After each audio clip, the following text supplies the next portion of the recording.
I'm in Memphis. Our flight landed in Memphis in the late afternoon, and after picking up our rental car and checking into our hotel, the Courtyard Marriott, it was time for dinner at Marlo's barbecue. We actually passed by Graceland on the way to the restaurant. I can't describe what it was like to see it with my own eyes for the first time. Just surreal. Here's the famous music note gate. In a minute, I'll show you what it looks like at night. We're at Marlo's, just down the street from Graceland. You can't miss it. There's a giant pig out front. No buts about it. They even have a pink limo that will pick you up and drop you off if you're staying at certain hotels. I love this Elvis sign out front, and they even had a billboard for Charo. When you walk inside, you can immediately see all the Elvis decorations inside. I took a picture with one of the cardboard cutouts. There's a TV that plays Elvis movies. The restaurant has an adjoining bar area, and they even have a gift shop. Here's a really cool family tree illustration. The 68 Comeback Special. Look at how cute this is. It's a tiny replica of the house at Graceland, complete with furniture. I need one of these in my life. Sorry about my reflection. I tried my best to get a clear video. I'm pretty sure these are replica gold records.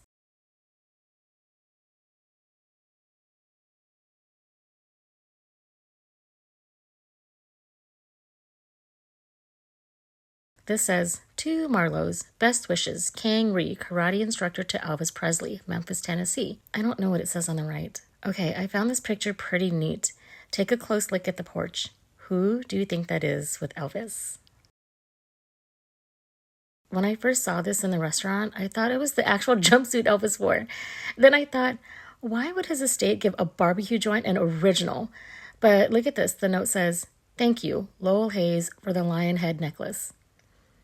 I don't know if Elvis ever wore this actual piece or if it's a replica of one he had made, but it's beautiful. Look at the details of this suit, even if it is a replica. Time to order dinner. They have a pretty good selection. Look at this Elvis burger. It says, crisp bacon, smoked ham, and American cheese top this burger. Fit for the king himself. $14. They offer the peanut butter and banana sandwich, but they add bacon to it. $12. At the back of the menu, there's an entree called the King. It says, a 16-ounce ribeye steak, flame cooked the way you like it. A full pound of prime beef that is hand-cut and fit for a king. It's served with 2 sides, and the restaurant recommends cooking it to medium or less for best results. But we all know Elvis would have cooked it burnt to a crisp. $34 for this plate. For an appetizer, we ended up ordering the sampler, which has corn fritters, which I've never eaten before, fried dill pickles, chicken tenders, and fried green tomatoes, which I love. Look, you can order the Elvis banana pudding, and you even get a souvenir cup. $12. My daughter and I ordered soft drinks, and my husband tried the IPA. Look at what it's called. The Zippin' Pippin'. Don't be fooled by his face. He liked it. I took a sip. The sampler platter arrived, and it is deep fried heaven. Everything seems to be battered with cornmeal, which is different for me. It comes with 3 dipping sauces, ranch, some type of Creole dip, and the third one, none of us can remember what it was, but my daughter thinks it was some type of honey something or other. The first thing I tried was the fried green tomatoes because I love fried green tomatoes, and it was good. All of it was good. Then our entrees arrived. We got brisket, ribs, pulled pork, and barbecue chicken, southern-style green beans, baked beans, potato salad, and fried okra. My daughter got the barbecue spaghetti and fries because carbs are our friends, right? There was so much food. First, I tried the brisket. It had a little bit of a chew, but the flavor was good. Then I tried the pulled pork, and that was really good. Very tender. Ribs were nice and tender, and the chicken was just okay to me, but I'm not a big fan of barbecue chicken. Baked beans were sweet and tangy and very good. The southern-style green beans I found to be a little bland. The potato salad was really good. Fried okra, excellent. Never met a fried okra I didn't like. All in all, we enjoyed the food and atmosphere. The total came out to $122.25, but again, it was a lot of food and we had lots of leftovers. Look at how pretty this is. It's hard to tell here, but the contrail had a pink glow.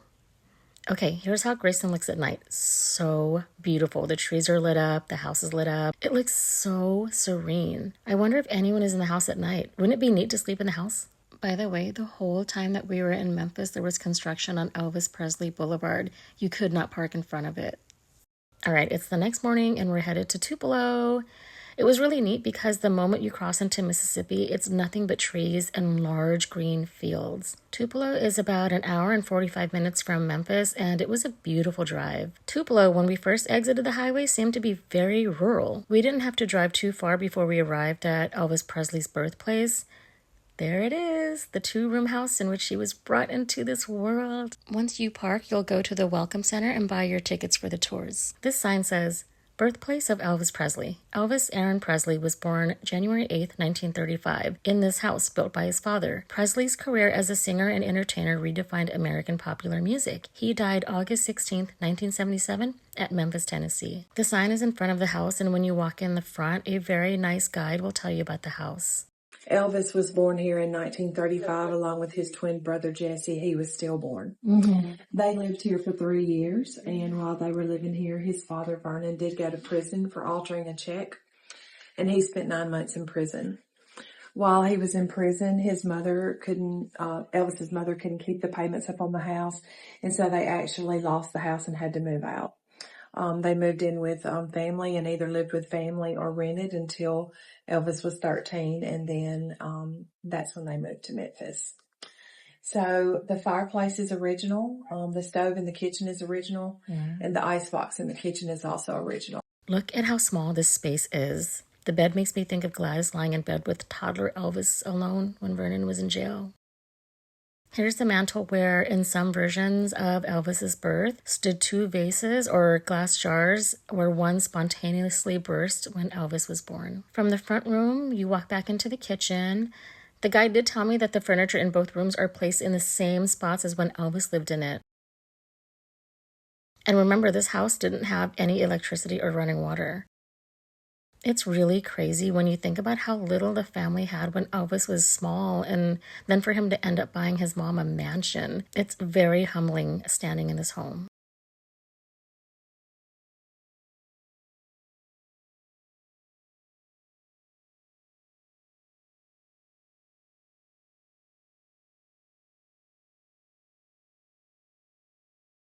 Here's the outhouse. The sign reads, "This is a replica of an outhouse that was typical in a poor southern neighborhood. Oftentimes, a single privy was shared by several residents. The original outhouse, located behind the row of rental houses along Saltillo Road, was also shared by members of the Assembly of God Church. Outhouses were located away from the house or building that is served for sanitary reasons. The simple structure was referred to as a 1 or 2 holer for obvious reasons. Ventilation was provided by a cutout in the door or the side walls in the shape of a half moon, circle, or other simple shape. In the winter, it was bone-chilling cold. In warm months, it was often the home of uninvited guests, such as wasps and spiders." Guy Harris, who grew up on this street along with Elvis Presley, remembers outhouses from his childhood. "We used a Sears catalog for toilet paper. There was no such thing as Charmin," said Harris. "You might even find a few corn cobs in there, too. That's all anybody knew," end quote. I tried to get the inside, but the glare of my reflection is pretty bad. Outside of the shotgun house is what's called the Circle of Life. It's a timeline of Elvis's and his parents' time in Tupelo. It starts from the time he was born in 1935. This says, Jesse Guerin, stillborn 4 a.m. on January 8th. Elvis was born here at 4:35 a.m. on January 8th. 1936. Family and home survived devastating tornado. 1937. Family began attending First Assembly of God Church. 1938, family received commodities while Vernon was in prison. 1939, home and car repossessed, Vernon released from prison. 1940, family listened to Grand Ole Opry on radio powered by car battery. 1941, Elvis entered first grade at East Tupelo Consolidated School. 1942, family spent a lot of time apart due to Vernon's work.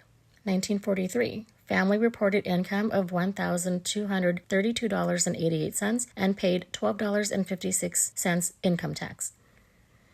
1944, Elvis began singing specials in church.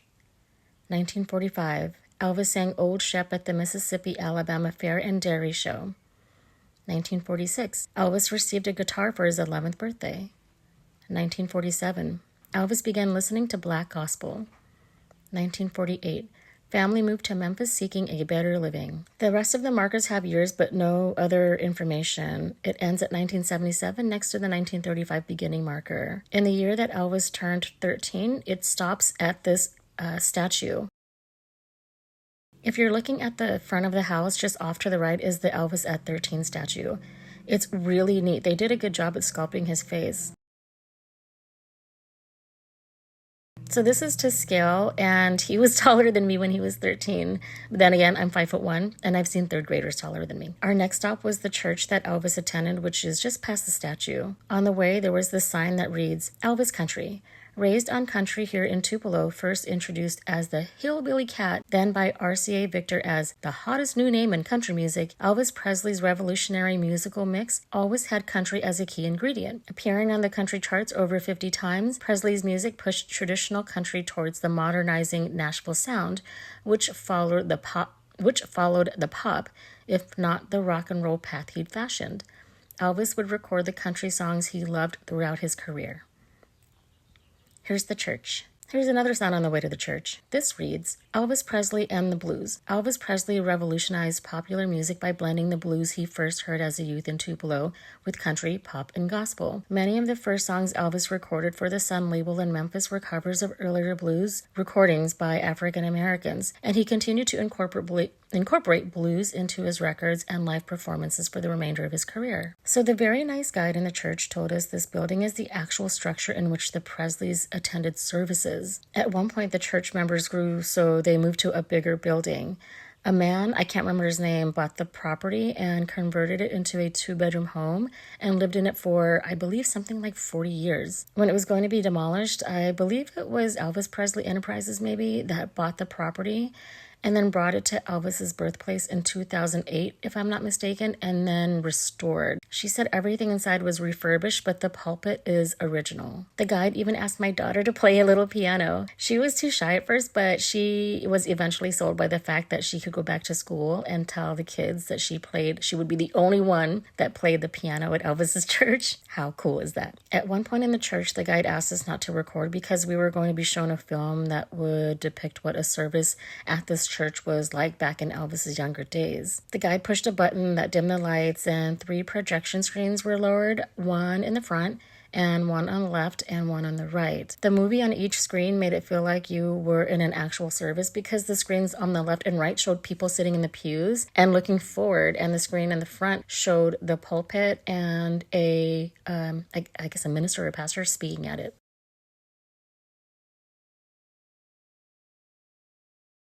After the church tour, we walked next door to the chapel. When you walk in, there's a plaque on the wall that reads, This chapel is dedicated in memory of Elvis Aaron Presley. It was built with donations from his fans and friends around the world, August 17th, 1979. To the right of this plaque is another that reads, Elvis Presley Memorial Chapel, 1979, and it looks like it lists perhaps the major donors. It also names the construction company and the architects involved in the planning. This chapel is small but gorgeous. I think they actually offer services or events here.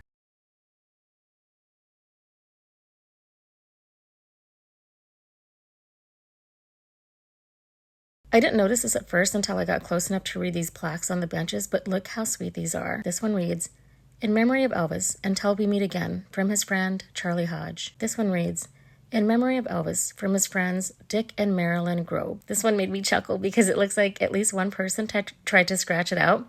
It reads, In memory of Elvis, from the Colonel. This one reads, In memory of Elvis, from his Aunt Delta Mae Presley Biggs. This one reads, In memory of Elvis, we will always remember the Elvis Now Fan Club, San Jose, California. These are the plaques below the stained glass window. This one reads, In memory of Elvis, North London and Hertfordshire branch, official Elvis Presley fan club. This one reads, In memory of Elvis, always Miss Mary Diskin. This one reads, In memory of Elvis, always Tom Diskin. Below the first plaques I read in the chapel are these vases with engravings. This one reads, In memory of Elvis, we loved you very much, Billy and Joe Smith. This one reads, In memory of Elvis, until then, Kathy Westmoreland. After the chapel, we walked over to the Welcome Center, and I saw these giant boards on the outside of the Welcome Center wall. This one, written by Guy Harris, reads, My mother, Faye Harris, and Gladys Presley were lifelong friends. In fact, Mother was there when Elvis was born. Later, the Presleys moved over on our side of the Saltillo Road. All us boys, James and Charles Farrar,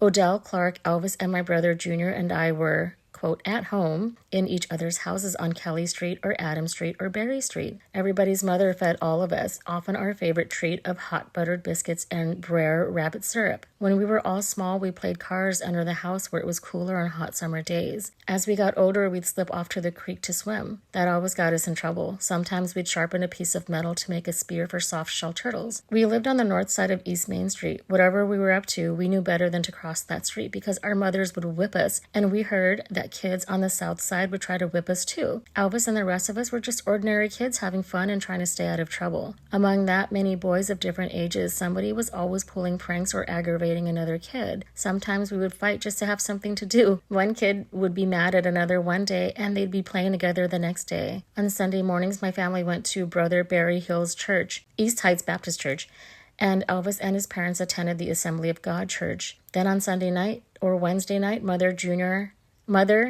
and I might go to church with the Presleys. We'd sing in the choir with Elvis and take part in the skits and plays they did at his church. Elvis had learned to strum a guitar one day. Some of us boys were sitting on the porch, and Elvis asked, "Do you all want to hear me play the guitar?" Of course, we said, "Yeah." So he got his guitar and played it and sang some of Old Shep. We soon got tired of that and went off to play. All our mothers watched us to make us behave and watched out for us to keep us safe. Gladys didn't work, so she really watched Elvis, and she ruled her family. She'd say, "That's enough of that, Elvis," and that stopped whatever she wanted stopped. Mother and Gladys visited each other throughout their lives, and Elvis would come to Tupelo to see Miss Fay. Junior and I went to Graceland many times. Even when Elvis became the most well-known person in the world, our friendship never changed. This one, written by Sam Bell, reads, Elvis and I experienced many fun moments during our somewhat brief time together. It all began when the Presley family moved to the Hill, our predominantly black neighborhood. The first day we noticed Elvis playing alone in his backyard from across the fence where we had gathered. The very next day we went over and invited him to join us. His mother was a little reluctant at first, but gave him the okay after she had watched us play for a while. She was very protective of him. From then on, we were inseparable. Our daily routine was playing baseball, fishing, swimming, and eating watermelon. We also played in a tree house his daddy had built for him. It was about head high from the ground and had just the floor, no sides or cover. That's where we kept our goodies. Banana or cheese sandwiches, Kool-Aid, and his prize guitar, a broom handle. There was a church in the neighborhood that carried on revivals every summer. We would ride our bikes down there. The music coming from the church got our attention. But it really excited Elvis. He loved that music so much. Elvis was very well liked throughout the entire neighborhood. We loved playing together, and all the guys and I hated to see him leave later. We were all surprised and happy to know that he had done so well. This next one is written by James Osborne. Elvis and I were in elementary school together at Lawhon in East Tupelo. We played together there, and when school was out, we'd sometimes fish or play in the water at the creek. I had a bicycle, but Elvis didn't, so I'd borrow one for him to ride. Sometimes we'd just be talking.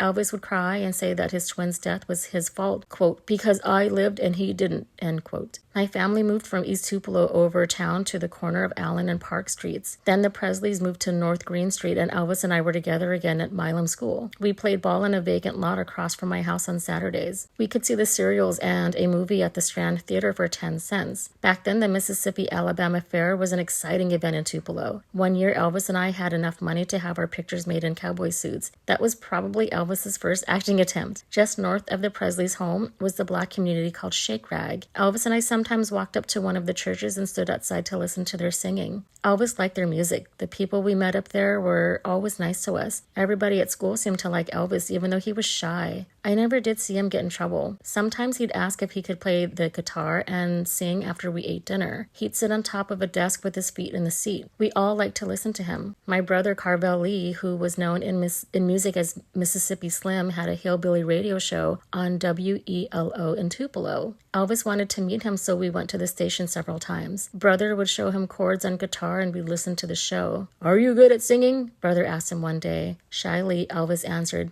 "Nah. Well, you practice real hard, and when you get good enough, I'll let you sing on my show." I think Elvis was on the show a couple of times. Brother said he thought Elvis had a good voice, but he couldn't carry a note. Oh, what wonderful stories to share. That's so sweet. After reading the boards, we walked into the Welcome Center and to the back behind the gift shop. There are displays you can see free of charge. This display reads, Elvis grew up in East Tupelo, the wrong side of town. The Presleys were poor but proud. The photographs of him as a youth were not usually candid shots because cameras and film were expensive at the time. Most photos were taken by school photographers. Others came from members of the Assembly of God congregation who were fortunate enough to have a Brownie camera from the Janelle McComb collection.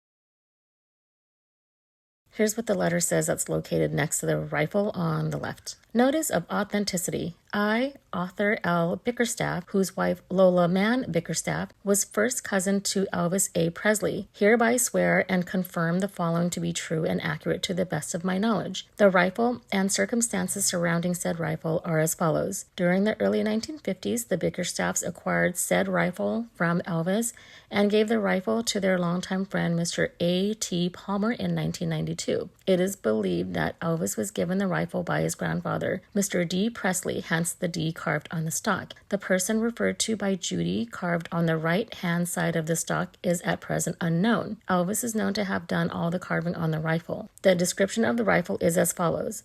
The rifle is a Marlin bolt-action single-shot believed to be a Model 100. The marking Model 100 began production in 1936. This rifle has no serial number, which indicates early production, most likely in the 1930s. The rifle has Judy carved on the right side of the stock with the letter D carved on the same side but closer to the butt of the rifle. The letter D also has crude carving around it. The rifle has the initial EAP carved on the butt of the pistol grip. The stock has been modified, trimmed down, and has crude borderline carving on both the stock and forearm, incomplete on the right side.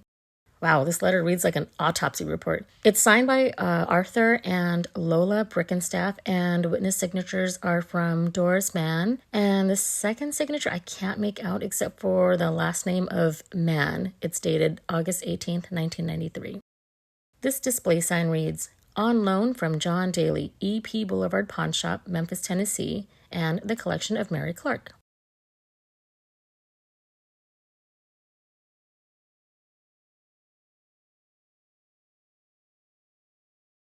The sign in this display reads, Elvis performed 4 times in Lee County, June 15, 1955 in Lee County, Belden, Mississippi, August 1, 1955 at the Mississippi-Alabama Fairgrounds, September 26, 1956 at the Mississippi-Alabama Fairgrounds, September 27, 1957 at the Mississippi-Alabama Fairgrounds.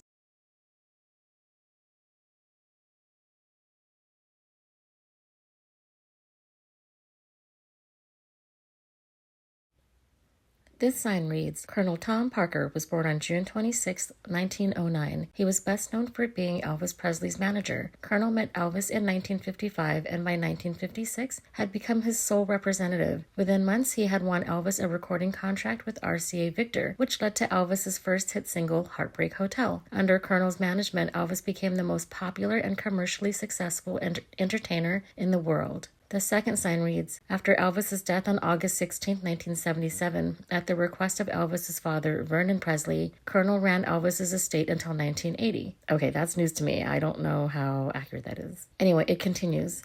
In the early 1980s, Colonel became an independent entertainment consultant and worked with George Strait, Michael Jackson, Celine Dion, John Denver, Charlie Pride, and Garth Brooks. This display boasts the Elvis Presley board game. I'll read the first part of the instructions. The Elvis Presley game is a game designed to give you the thrill of forecasting who your future sweetheart will be. Many elements of chance and knowledge determine whom your partner will be for the evening or, who knows, for life. The game serves a very useful purpose as an icebreaker at parties and gatherings by pairing the boys and girls present. Who knew a board game might bring 2 dozen souls together?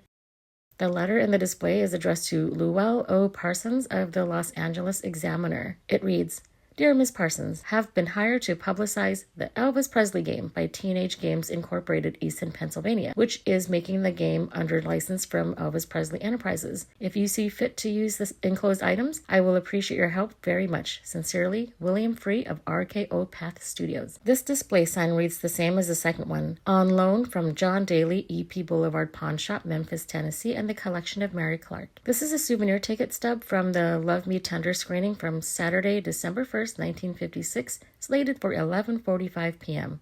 Wow, that's pretty late. It cost 70 cents. The item in this display are also on loan from the EP Boulevard Pawn Shop. The sign says, Elvis Youth Center, Birthplace, and Chapel memorabilia and souvenirs from 1957 through the 1980s. I'm sorry, I didn't get the video of all the items in the display. Look at this Elvis Presley perfume. What do you think it smells like? I wonder if it's a perfume for women or cologne for men. Next, we headed to the museum. Look at how sweet this is, friends. The plaque reads, Always generous, in the 6th grade in Tupelo, young Elvis gave this little red truck to his friend Roland Tyndall. Roland kept Elvis's gift for a lifetime and treasured it, as did Roland's wife, Betty. With the passing of Roland and Betty, herself a member of East Heights Garden Club, their family wanted the Elvis world to share the little red truck as a symbol of their everlasting friendship. The letter underneath the truck reads, The Truck. In 1947, I attended school with Elvis Aaron Presley in Tupelo, Mississippi. We were 12 years old. He was a shy boy. On occasion, he would bring his guitar to school. At recess, he would play it and sometimes sing. Christmas of that same year, Elvis gave me a present. It was a red used truck or ambulance. This is the truck given to me by a poor shy boy many years ago. How sweet is that? Elvis was such a sweet, giving person, even as a young kid. So this display showcases items that were donated to the museum. The sign reads, Dedicated to the fans, we here at the Elvis Presley Birthplace have been overwhelmed by the thoughtful mementos our guests have given us after having been deeply moved by their visits. Often gifts are handmade or have a direct connection to Elvis's life. Elvis's memory lives on in the hearts of his avid fans from every generation and all corners of the world. We dedicate this museum to you. This display talks about life in Mississippi in the 1930s. There's also a little section about Vernon and Gladys when they met and how they eloped in June 1933 and needed to borrow $3 for the marriage license. Here's a calendar from January 1935. This display shows a picture of Gladys. This is the application for State of Mississippi marriage license facsimile. This is a copy of the Presley's marriage license. Vernon, Gladys, and Elvis in 1958. This is Vernon's membership card to the King's Clan, which was an Elvis fan club. This is Gladys's membership card to the Sideburn Set, another Elvis fan club. This is Vernon and Gladys in the 1950s. This is a garment factory catalog for Reed Brothers Incorporated of Tupelo. Gladys was employed by them as a factory worker when she moved to town. This sign reads, East Tupelo was viewed by most as, quote, the other side of the tracks, end quote, and was inhabited by, quote, the poorest of the poor, end quote. Many had only recently arrived in town from the surrounding rural countryside, looking to escape hard economic times and lured by the promise of hourly wage jobs. Though only a mile from the heart of Tupelo, the economic, social, and emotional distance was far greater. In this picture is Guy Harris on the right. Elvis's childhood friend is shown here with his brother Junior. One can see the ridge and old Saltillo Road in the distance. Guy's recollections helped to create this representation of the neighborhood at the time of Elvis's birth. Elvis's home was the second on the left.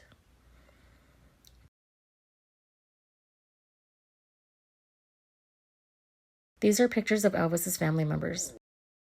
Number 1, Ada and Gaines Mansell, Gladys's aunt and uncle. Number 2, Doll and Bob Smith, Gladys's parents who wed on September 20th, 1903. Number 3, Minnie Mae Presley, Vernon's mother. Number 4, Minnie Mae in the center, Delta on the left, and Nashville on the right. Number 5, Elvis, Minnie Mae, and Priscilla. Number 6, Gladys and Elvis. Number 7, Vernon, Elvis, and Gladys. Number 8, Vester, Vernon's brother, and his wife, Cletus, Gladys's sister. Number 9, Vernon and Elvis wearing a scarf. Number 10, Priscilla, Elvis, and newborn Lisa and Baptist Memorial Hospital. Number 11, Lisa Marie with Minnie Mae and Delta. Number 12, Priscilla and Elvis on May 1st, 1967. Number 13, Elvis and Lisa. Number 14, Lisa, age 2 or 3, unpacking. Here's a pair of Elvis's riding boots.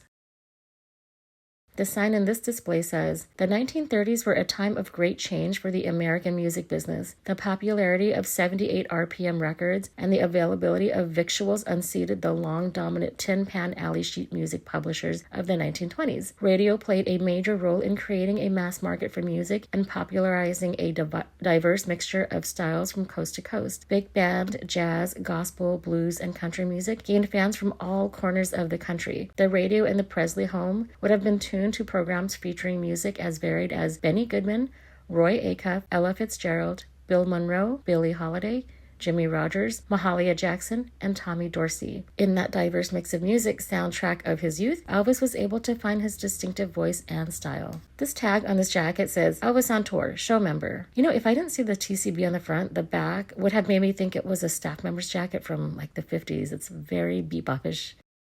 The sign in this display says, "Vernon worked for Orville Beane, who loaned him the money to build a house on Beane's property. With the help of Vernon's father and brother, the two-room shotgun house was constructed next door to Vernon's parents on Old Saltillo Road in East Tupelo. There was an outhouse in the back. In 1934, the street was wired for electricity, but the Presleys could not afford it and instead used oil lamps. Gladys became pregnant and had to quit her job at the Tupelo Garment Center prior to her delivery date. In attendance at the home birth were her mother-in-law, Minnie, and the midwife, Edna Martin Robinson. Dr. William Robert Hunt was called in to assist once the delivery became difficult.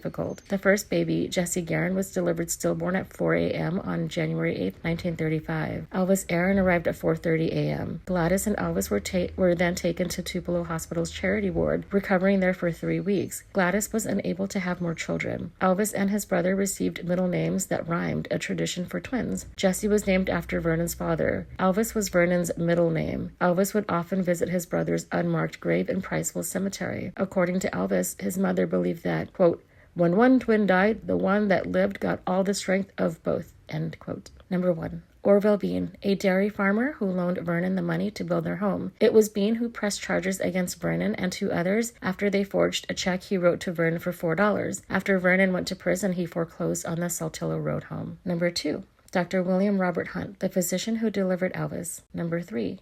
Wood-handled cow hammer belonging to Vernon Presley and used to build the Presley house where Elvis was born. Number 4. Early photograph of Old Saltillo Road birthplace. Number 5. Standard certificate of birth, Mississippi State Board of Health facsimile. Number 6. Aaron Kennedy, close friend of Vernon's and Elvis's namesake. Number 7. Doctor's bag and instruments typical of the 1930s. This sign reads, "When asked in 1956, 'You have a happy time when you were a kid?' Elvis replied, 'All my life, I've always had a pretty nice time. We didn't have any money or nothing, but I always managed. We never had any luxuries, but we never went hungry.' Vernon, Gladys, and Elvis were always exceptionally close, but mother and son enjoyed the strongest bond. Although Gladys was often worried about Elvis, she let him play and have fun as long as he stayed in school. Elvis was 3 years old when his father went to prison for forging a check in 1938. Vernon received a 3-year sentence serving only 8 months, but during that time the Presleys lost their house and Gladys went to work in a laundry. Gladys and Elvis would visit Vernon at Parcham Prison on many a weekend, riding 5 hours each way on a Greyhound bus. A boy without spending money made toys such as this rubber band gun fashioned from a tire inner tube and a piece of plank. Simple pleasures included playing marbles, fishing, and reading comic books. A favorite character was Freddie Freeman, a shy, crippled newsboy who transformed into Captain Marvel Jr. It's possible that Elvis assumed his signature hairstyle, cape, and TCB lightning bolt from this early influence. Here's Vernon and Gladys with young Elvis. This sign says, "At the center of the Presley social world stood the church. Here they found acceptance, stability, and a sense of refuge, qualities that were in short supply. Among the uncertainties that plagued the young family struggling through the Depression and in Tupelo, music was at the heart of the First Assembly of God, where Brother Frank Smith taught guitar chords to a young Elvis and helped shape his view of the world. Although shy, Elvis performed regularly in church, sometimes with Gladys and Vernon at the urging of Brother Frank." This sign reads, "Although the church was at the center of their social and spiritual life, their radio was on much of the time in the Presley home. Gladys loved music. On Saturday nights, the family would gather around the radio to listen to the Grand Ole Opry. Ernest Tubb, Red Foley, Roy Acuff, and the Carter family sang the popular songs of the day, while corn-pone comedians such as Rod Brasfield and his partner Minnie Pearl kept the whole family laughing. Carville Lee Osborne A local hillbilly star known as Mississippi Slim accompanied Elvis in his first radio performance on the WELO Saturday afternoon amateur show,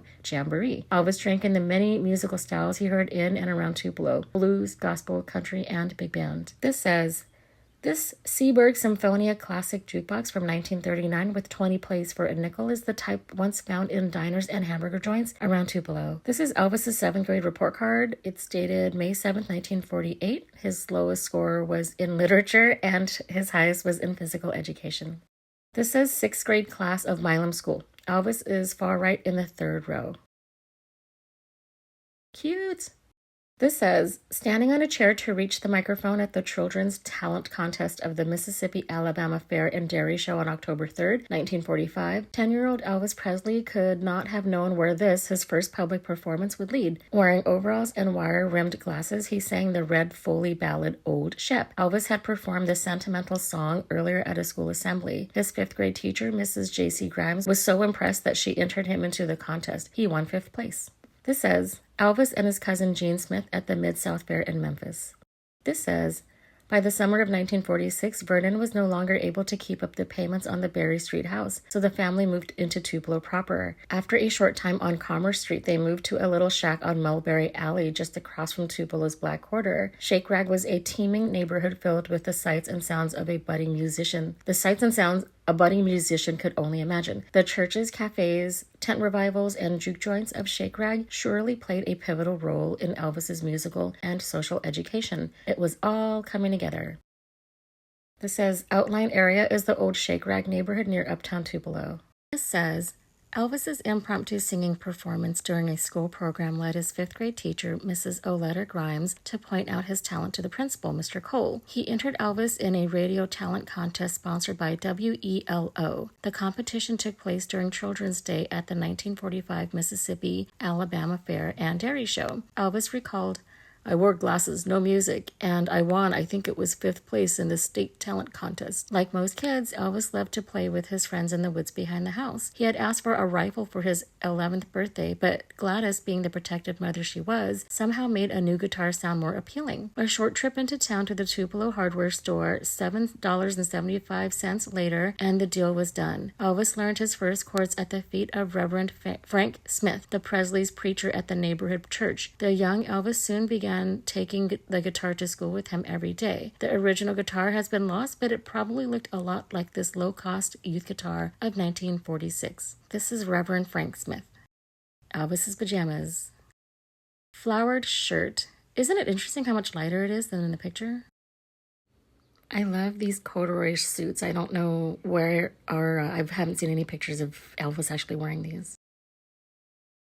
This says, belt buckles given to Janelle McComb by Elvis.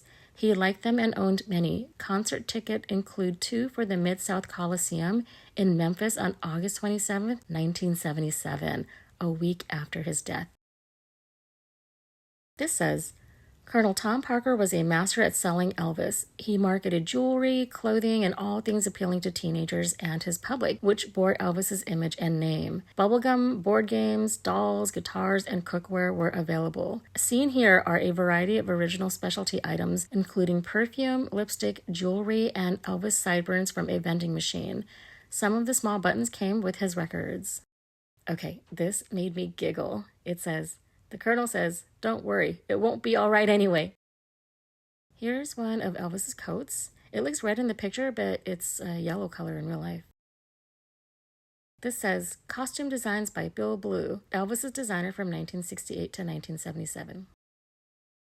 This is a shirt that Elvis owned. I tried my best to film it despite the reflections of the lights. The sign says, Elvis at age 21 wearing the net shirt on display. This sign says, Elvis fans have been known to go to great lengths to collect souvenirs. These photos depict Elvis leaving his hotel in Monroe, Louisiana in 1975 and were taken by fan Liz Hall. Liz and a friend bribed hotel personnel to gain entry to his room. Once in, they took a towel bearing a black hair and 2 used coffee cups, gift of Liz Hall. Aw, that was nice of her to donate her stolen items. This says, microphones used by Elvis on stage in the later part of his career. So I'm going to read this plaque about Janelle McComb because we're going to see a lot of items that were donated by her. Mrs. Janelle McComb, 1924 to 2005, was a lifelong family friend of Elvis and the Presleys. She first met the 2-year-old Elvis while he was sitting on the front steps of the Tupelo Beauty School, waiting for his mother to have her hair done. That chance meeting began a friendship that would last for the next 40 years. Elvis became a worldwide phenomenon, and Janelle remained a trusted and treasured friend. Elvis showed her the type of respect that he always gave to his mother. Mrs. McComb fondly remembered that, quote, he would always stand when I came into the room. Elvis was a true gentleman, end quote. Elvis would often give Janelle gifts and mementos that now comprise this collection. Mrs. McComb became the chairperson for the Elvis Presley Memorial Foundation of Tupelo shortly after his death in 1977 and led the organization until 2001. The Elvis Presley Museum pays tribute to Mrs. McComb and her friendship with Elvis. Her contributions to his memory will never be forgotten. This says, cosmetic cases and briefcase with the initials EP owned by Elvis and given to Janelle. This says, signed scarf, ticket, stubs, and photographs from Elvis's last concert on June 26, 1977 in Indianapolis, Indiana. Elvis wore the scarf and gave it to Mary Diane Abshire of Spencer, Indiana at the show. Mr. Alan Abshire gave these items to the museum after the death of his wife in 2001. This is the briefcase and the signed scarf. This is a poem written by Janelle McComb titled The Elvis Charisma. This sign says, Elvis's telephone from his bedroom at Graceland, a gift to Janelle from Elvis. This sign says, Jack Soden of Elvis Presley Enterprises asked Janelle to write a poem for the opening day of Graceland in 1982. She reportedly composed the poem Memories of Graceland in a matter of minutes. This printed piece was also designed by Janelle and was displayed in the Graceland Entry Hall. This says, Elvis enjoyed smoking the occasional pipe and cigar. These pipes and smoking accessories belong to Elvis. I think these are ashtrays. This says, Janelle designed this photo montage to depict Elvis as many religious influences and entitled it, He Touched Me. She borrowed this distinctive guitar bearing his name to photograph. Included in the composition are the liturgical stoles and the menorah seen here. Religious music was always close to Elvis's heart. This photo montage hung in Graceland for a time. This says, Polaroid camera and flash used to take this Elvis and Priscilla wedding picture on May 1st, 1967. Elvis gave Janelle the camera after the event. This says, Janelle in the front hall at Graceland. Due to an ice storm, she was calling her husband to say she wouldn't be home that evening. Picture taken by Elvis using Janelle's brownie camera. This says, this flashlight was a gift to Janelle from Elvis on his last visit to Tupelo. It's a very large flashlight. This pen belonged to Elvis Presley. This says, Mrs. McComb, enjoy reading this book. I did. See you soon. Elvis Presley. This book is The Right and the Power by Leon Jaworski. This one is Great Running Backs of the NFL by Jack Hand. Priscilla writes, Janelle, many, many thanks for all the wonderful time and energy you've put into all our I think it's his lives. Your dedication in keeping Elvis's memory alive is appreciated so much. You're terrific and we love you. Stay well and think good thoughts. Your friend, Priscilla Presley. Okay, am I the only one that thinks that it's odd that she would send a thank you letter on a promotional picture? Here's Elvis with Roy McComb. Here's a blown-up version of Janelle's Elvis fan club card. It says, I am a loyal Elvis fan. I collect all of his records and pictures and see all of his movies. Here's Janelle and Elvis. This is what is believed to be the type of vehicle that the Presleys were in when they moved from Tupelo to Memphis. All right, time to eat at Johnny's Drive-In. This place is pretty small, but it's so cute. It has outdoor seating and it has lots of really cute decorations outside. By the way, it's cash only and they don't list any of their prices. How cute is this? Closed Sunday, gone to church. Here's an extended menu: barbecue, chicken salad, toasted cheese, pimento cheese, fried ham, boiled ham, baked ham, hamburger, cheeseburger, hot dog, BLT, ham and cheese, egg sandwich, french fries. Here it is, the Elvis booth. We were lucky it was available. In fact, we had no idea how lucky we were because soon after other tourists came in and they joked that we were in their booth, so they sat nearby in other booths. This says, My name is Paul Kramer, and this is the story of my Elvis picture. I was a traveling salesman in 1956 selling costume jewelry for the Gerson Company of Kansas City, Missouri. My territory was the South. I visited jewelry stores in Alabama, Mississippi, Georgia, and Tennessee. While showing my wares to a jeweler in Tupelo, Mississippi, a teenage girl came into the store. She was out of breath and very excited, screaming, "Elvis is next door! Elvis is next door!" I didn't know who Elvis was, but she told me he was very popular in the South. I happened to have a camera in my car, so I went next door to the cafe. He was sitting in a booth with another man, and there were a few girls around them. I asked him if I could take his picture. He said, "Okay." So I took it. When I came home, I had the picture developed and put it away, not thinking much about it. I forgot about it until I came across it in 1997, 41 years later. As I was looking through old photo albums, this is how I took Elvis's picture. What a neat story. Here's the picture. Here's the full interior of the restaurant. Like I said, we got there at the perfect time because there was only one other customer and he wasn't even sitting in the Elvis booth. They have a lot of Elvis stuff on the walls. Here's the menu. Again, no prices listed. At the bottom it says, all prices subject to change. As far as what I ordered, the server told me what Elvis would have eaten here growing up was what is called the dough burger. It's basically a burger with a beef patty that has dough added into it, and that's to stretch out the meat, thus making it less expensive. I learned something that day. I don't know if it's a Southern thing, but the burgers as a standard have, they come with mustard, pickles, and onion. And you have the option to have it what they called dressed, which means you can add lettuce and tomato, which I did because I love lettuce and tomatoes on my burgers. So it's noted that Elvis enjoyed burgers and RC Cola here, so I had to try the RC Cola, and they actually serve it in a glass bottle. It was good. Tasted like Pepsi. Here's what the dough burger looks like. It's on the smaller side.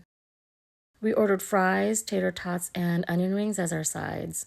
Both my daughter and my husband got the AM burgers. AM stands for all meat.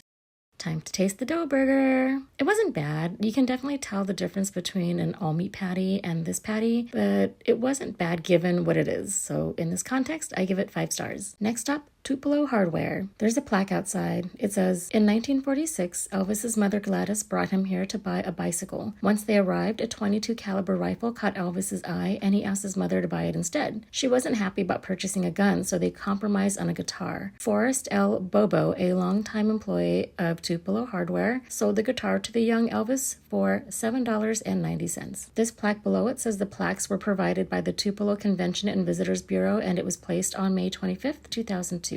So, as most of us know, Tupelo Hardware was closed for a bit. The sign on the store says, "Thank you for your interest in Tupelo Hardware Company. It is currently closed as we work on developing an exciting new experience that both honors and preserves the rich Elvis history at the heart of this business. We look forward to welcoming you back soon. For additional information, visitor assistance, or inquiries about Tupelo attractions, please contact the Tupelo Convention and Visitors Bureau at," and then a list of phone number. "We appreciate your understanding and hope you enjoy your time in Tupelo." They have a cardboard display of Elvis in this window. One of the employees at Elvis's Birthplace told us inside the store there is an X marked on the floor where Elvis and Gladys stood when they purchased the guitar. It's not there, or at least I didn't see it when I peeked in. By the way, I didn't realize how huge Tupelo Hardware was. It goes all the way back. Our last stop in Tupelo was the Elvis statue, which was just down the street from Tupelo Hardware. This statue was to commemorate Elvis's return to Tupelo in 1956 to perform at the Mississippi-Alabama Fair. Here's a close-up of his face. Do you think it looks like him? By the way, imagine seeing Elvis live and he holds his hand out to you. That would be amazing. We drove back to Memphis afterward, and the next stop was at Sun Studio. But because it was so late in the day, it was closed, but I still wanted to see it. I remember in Alana Nash's book, Baby Let's Play House, she described the location of Sun Studio as awkward. And it's true because it's on the corner, but the corner is like the tip of a triangle. There was no street parking in front of it, so my husband parked in the driveway of the business next door, and he waited in the car while I looked around, just in case a tow truck came by because he wasn't supposed to be parked there. But it was incredible to see where Elvis began his music career. It was very humbling. We ended the night at Beale Street. How cute is this carriage ride? It reminds me a bit of Bourbon Street in New Orleans because of all the neon signs and the bars and restaurants. Walking down, you can hear live music from just about every bar. BB King's had great music, but they charge a $10 cover fee. We didn't go into any places because we had our young daughter with us, but it was still a nice time. They have something like a Walk of Fame, like in Hollywood, but with music notes instead of stars. There's Scotty Moore. Jack Soden, Bill Black, George Klein, and Elvis Presley. I had such a good time visiting Elvis's birthplace in Tupelo and seeing the sights. I have to say that my favorite was seeing the inside of the shotgun home, his birth home. It was so surreal, and honestly, this whole trip was just very, very humbling. Next up, Graceland. Keep an eye out for the video. See you soon.